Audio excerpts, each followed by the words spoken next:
নমস্কার, আমি পারমিতা। আপনারা দেখছেন পারমিতার পাকঘর।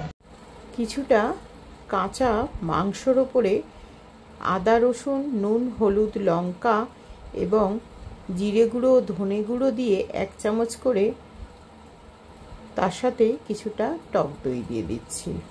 দিয়ে এটাকে খুব ভালো করে মেখে নেব।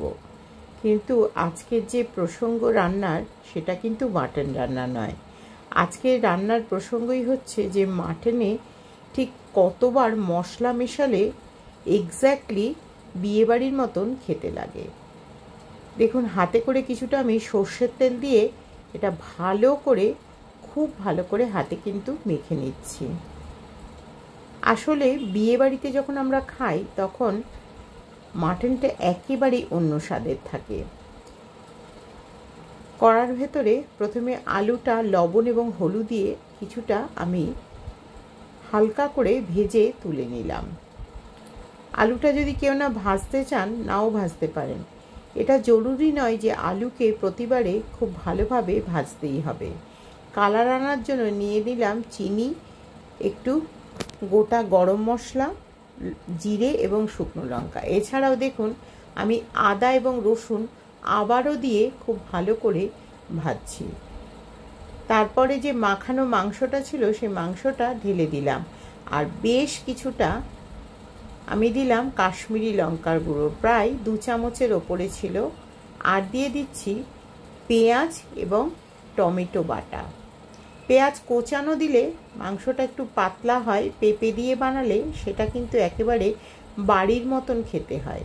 কিন্তু এই যে আমি এটা বেটে দিলাম পেঁয়াজটা, এতে কিন্তু মাংসটা ঘনও হবে এবং তার সাথে সাথে মাংসটা একেবারে বিয়ের বাড়ির মতন কষা কষা হবে।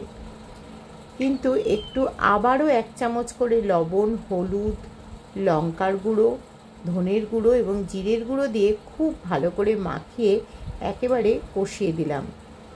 এই কষানোর সময় দুবার দিলে কি হবে, প্রথমটা হবে ম্যারিনেটের সময়, তারপরে দেখুন দেখতে পাচ্ছেন একেবারেই এইভাবে নেড়ে নেড়েই কিন্তু বিয়েবাড়ির মাংসটা রান্না হয়। কিন্তু এর মধ্যে আমি একটু আলু দিয়েছি, যেহেতু এটা বাড়িতে রান্না করছি, একটু আলুর ডিমান্ড ছিল, সেজন্য আলু দিয়ে এবারে মাংসটাকে আমি প্রেসারে দিয়ে সেদ্ধ করে নিচ্ছি। এটা কেবলই একটু সময়কে বাঁচাবার জন্য। এটাকে যদি আমরা কড়াতে প্রায় আধ ঘন্টা মতন নাড়াচাড়া করি, তারপরে যদি 40 মিনিট ঢাকা দিয়ে কষাতে থাকি, তাহলে কিন্তু মাংস একেবারে গোলাবাড়ি স্টাইলের, মানে একেবারে কালো মাংস তৈরি হয়ে যাবে। এবারে আরও আরেকটু লবণ দিয়ে এটাকে খুব ভালো করে সেদ্ধ করতে দেব।